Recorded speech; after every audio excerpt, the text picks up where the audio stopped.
নমস্কাৰ ছাত্ৰ ছাত্ৰীসকল আজি আমি পঢ়িম জিনাৰ ডায়েটৰ ওপৰত ঠিক আছে যে জিনাৰ ডায়েট ন হয় কি চোৱা তোমালোকে এজোপা আম গছ মন কৰিবা আৰু এজোপা তামোলৰ গছ মন কৰিবা যেতিয়া বতাহ মাৰে আম গছজোপা ভাঙি যাব পাৰে কিন্তু তামোল গছজোপা ইমান সহজে নাভাঙিব কাৰণ কেলে তাৰ ফ্লেক্সিবিলিটিটো বেছি ঠিক আছে তো জিনাৰ ডায়েটটো আমি তেনেকুৱা এটা কথা ক'ব পাৰোঁ যেতিয়া পিএন জংচন ডায়েট এটা কাৰেণ্ট বেছিকৈ পাছ হ'ব তেতিয়া হিট প্ৰডিউচ হ'ব হিট বেছিকৈ যেতিয়া প্ৰডিউচ হ'ব তেতিয়া ডায়েটটো নষ্ট হৈ যাব পাৰে কিন্তু জিনাৰ ডায়েটটো এটা স্পেচিয়েল টাইপ অফ ডায়েট য'ত কাৰেণ্ট বেছিকৈ ফ্ল' হ'লেও হিট প্ৰডিউচ নহয় আৰু এজ এ ৰিজাল্ট আমাৰ ডায়েটটো ভাল হৈ থাকে ডায়েটত ভালকৈ চোৱা এইটো এটা নৰ্মেল ডায়েট এইটো এটা জিনাৰ ডায়েট পাৰ্থক্যটো কি দুইটাই পিএন জংচন ডায়েট কিন্তু ইয়াৰ ৰিভাৰ্স বায়াছত কানেক্ট কৰা হয় as a result reverse bias এহঁতক ইউজ কৰা হয় ইয়াত কি হৈছে নৰ্মেল ডায়েটত কি হ'ব যেতিয়া কাৰেণ্ট বেছিকৈ ফ্ল' হ'ব হিট প্ৰডিউচ হোৱাৰ পিছত ফাইনেলি কি হ'ব ডায়েটটো নষ্ট হৈ যাব জিনাৰ ডায়েটত কি হ'ব হিট প্ৰডিউচ নহয় কিন্তু ডায়েটটো নষ্ট নোহোৱাকৈ ভাল হৈ থাকে এতিয়া হিট কেলে প্ৰডিউচ হয় সেইটোলৈ যাওঁ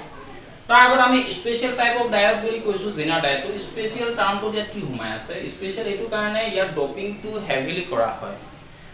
তুমি মন কৰিবা এটা নৰ্মেল পিএন জংচন ডায়েটত কি হয় যেতিয়া পিএন জংচনটো ক্ৰিয়েট হৈ যায় যেতিয়া পি টাইপ সেমিকণ্ডাক্টৰ আৰু এন টাইপ সেমিকণ্ডাক্টৰ এটা যেতিয়া লগ লগাই দিয়াৰ লগে লগে কি হয় তাহাঁতৰ মাজত এটা ডিপ্লিশ্যন ৰিজন ক্ৰিয়েট হয় ঠিক আছে এতিয়া এই ডিপ্লিশ্যন ৰিজনটো জিনাৰ ডায়েটৰ ক্ষেত্ৰত একেটাই কথা ডিপ্লিশ্যন ৰিজনটো কিন্তু জিনাৰ ডায়েটত সৰু হয় কম্পেৰেটিভলি নৰ্মেল ডায়েট ঠিক আছে এতিয়া ইয়াত নো ডিপ্লিশ্যন ৰিজনটো কিয় কম হয় ইয়াত কেলে বেছি হ'ল মই লাষ্ট ভিডিঅ' কেইটা তোমালোকে যদি চাইছা তাৰ মন কৰিবা যেতিয়া আমি ডপিংটো বঢ়াই দিওঁ তেতিয়া কি হ'ব হোলছক ৰিপেল কৰিব ইলেক্ট্ৰনক ৰিপেল কৰিব ঠিক আছে ৰিপেল কৰাৰ লগে লগে যেতিয়া ইকুৱেটো খেলিব তে বাউণ্ডাৰীখন বেছি চাপ খাব এজ এ ৰিজাল্ট ডিপ্লিশ্যন ৰিজনটো কমি যাব ইয়াত মন কৰিবা নৰ্মেল পিএন জংচন ডায়েট ইয়াত ফলৰ পৰিমাণটো যিমান আছে ইয়াত ফলৰ পৰিমাণটো মই বেছিকৈ দেখুৱাইছোঁ কাৰণ হেভিলি ডপ কৰিছোঁ তাক আৰু ইয়াত ইলেক্ট্ৰনৰ পৰিমাণ যিমান আছে ইয়াত কিন্তু ইলেক্ট্ৰনৰ পৰিমাণ বেছি আছে কেলে তাক হেভিলি ডপ কৰিছোঁ ঠিক আছে এতিয়া কি হ'ব এজ এ ৰিজাল্ট এই ইলেক্ট্ৰনৰ ৰিপেল কৰিব ফলক ৰিপেল কৰিব তো ই এফালে পুশ কৰিব বুলি ধৰা আৰু ই এফালে পুশ কৰিব বুলি ধৰা তো ফাইনেলি তাৰ যিটো ডিপ্লিশ্যন ৰিজন নৰ্মেল ডায়েটৰ তুলনা কম হয় ঠিক আছে কিন্তু ইহঁতৰ এটা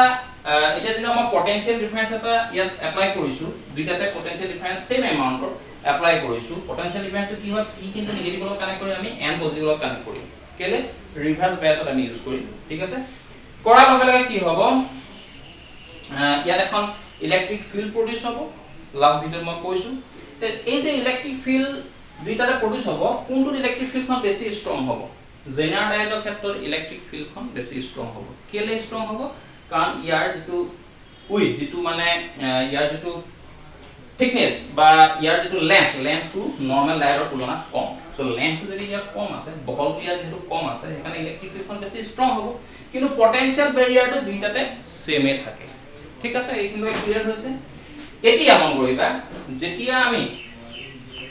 পি নেগেটিভ লগত কানেক্ট কৰো এন পজিটিভ লগত কানেক্ট কৰো ইয়াত পি কি হৈছে মাইনৰিটি চাৰ্জ কেৰিয়াৰ কি আছে ইলেক্ট্ৰনছ আছে আৰু এনত কি হৈছে মাইনৰিটি চাৰ্জ কেৰিয়াৰ হোলছ আছে এতিয়া ইয়াতে যেনিবা এটা ইলেক্ট্ৰন আছে যেটো মাইনৰিটি চাৰ্জ কেৰিয়াৰ পি টাইপত তে যেতিয়া আমি বেটাৰীৰ নেগেটিভৰ লগত পি টাইপটো কানেক্ট কৰি দিম তে নেগেটিভে ইলেক্ট্ৰন নেগেটিভক ৰিপেল কৰিব ৰিপেল কৰাৰ লগে লগে ইয়াক ঠেলি দিব ঠেলি লগে কি হ'ব এই ইলেক্ট্ৰনটো যেনিবা আমি ধৰি লৈছো এই ইলেক্ট্ৰনটো যেনিবা এটা কাইনেটিক এনাৰ্জি পাই গ'ল কাইনেটিক এনাৰ্জি পোৱাৰ লগে লগে ইলেক্ট্ৰিক ফিল্ডখনৰ মাজেদি যোৱাৰ লগে লগে সাপোজ ইয়াতে যেনিবা এটা সিলিকন এটম আছিলে আমি ধৰি লৈছো সিলিকন এটম আছিলে ই কি হৈছে সিলিকন এটমটোৱে বন্ড ফৰ্ম কৰি আছিলে বেলেগ এটা সিলিকন এটমৰ লগত এটোৱে বন্ড ফৰ্ম কৰি আছে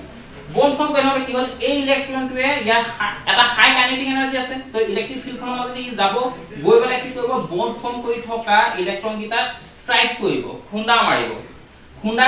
মাৰি কি হ'ব ইয়াৰ পৰা ইলেক্ট্ৰনটো বাহিৰলৈ উলিয়াই দিব ইলেক্ট্ৰনটো বাহিৰলৈ আহিলে তো এই ইলেক্ট্ৰনটো বাহিৰলৈ ওলাই আহিলে আৰু যেটো ষ্ট্ৰাইক কৰিছে সেই ইলেক্ট্ৰনটো বাহিৰত আছে তো দুটা ইলেক্ট্ৰন হৈ গ'ল এই দুটাই আকৌ কি হ'ব চাৰিটা ইলেক্ট্ৰন বাহিৰলৈ উলিয়াব চাৰিটাই আকৌ আঠটা ইলেক্ট্ৰন বাহিৰলৈ উলিয়াই দিব তেনেকৈ ইলেক্ট্ৰন ইয়াত বাহিৰলৈ উলিয়াই দিব বন্ডবিলাক ব্ৰেক কৰি আৰু এই ইলেক্ট্ৰনবিলাক ফাইনালি এন টাইপলৈ গুচি যাব যেহেতু ইয়াত এখন হাই ইলেক্ট্ৰিক ফিল্ড আছে তো ফাইনালি ইলেক্ট্ৰনখিনি ইয়ালৈ গুচি যাব কিন্তু যে এই মাইনৰিটি চাৰ্জ কেৰিয়াৰ অৰ্থাৎ এই ইলেক্ট্ৰনখিনিয়ে এই ইলেক্ট্ৰনখিনি কেনেকৈ উলিয়ালে যে বন্ড ফৰ্ম কৰি থকা ইলেক্ট্ৰনখিনি লগত কলিশ্যন হ'ব কলিশ্যন হোৱাৰ লগে লগে হে কি বাহিৰলৈ উলিয়াই দিয়ে কলিশ্যন হোৱাৰ ফলত কি হ'ল হিট প্ৰডিউচ হয় হিট প্ৰডিউচ হোৱাৰ লগে লগে যেতিয়া হিট বেছিকৈ প্ৰডিউচ হ'ব ফাইনেলি কি হ'ব এই পিএন জাংচন ডায়াটো নষ্ট হৈ যাব কিন্তু ইয়াৰ ক্ষেত্ৰত কি হৈছে ইয়াতো মাইনৰিটি চাৰ্জ কেৰিয়াৰ থাকিব একেটাই ঘটনা হ'ব কিন্তু ই যেতিয়া এটা কাইনেটিক এনাৰ্জি পায় এই ফিল্ডখনত যেতিয়া সোমাৱাৰ লগে লগে ই কি কৰিব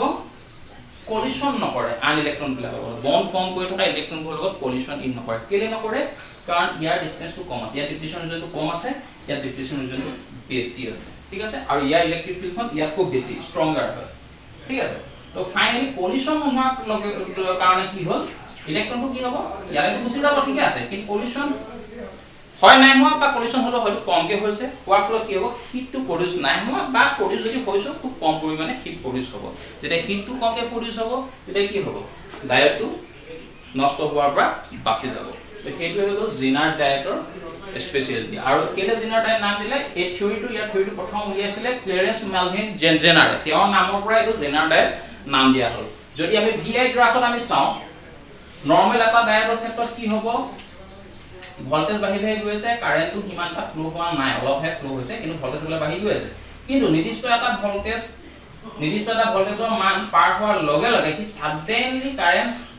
হিউজ এমাউন্ট অফ ফ্লো হ'বলৈ ধৰিলে তো এই ভোল্টেজটো কি ক'ব ব্ৰেকডাউন ভোল্টেজ বুলি ক'ব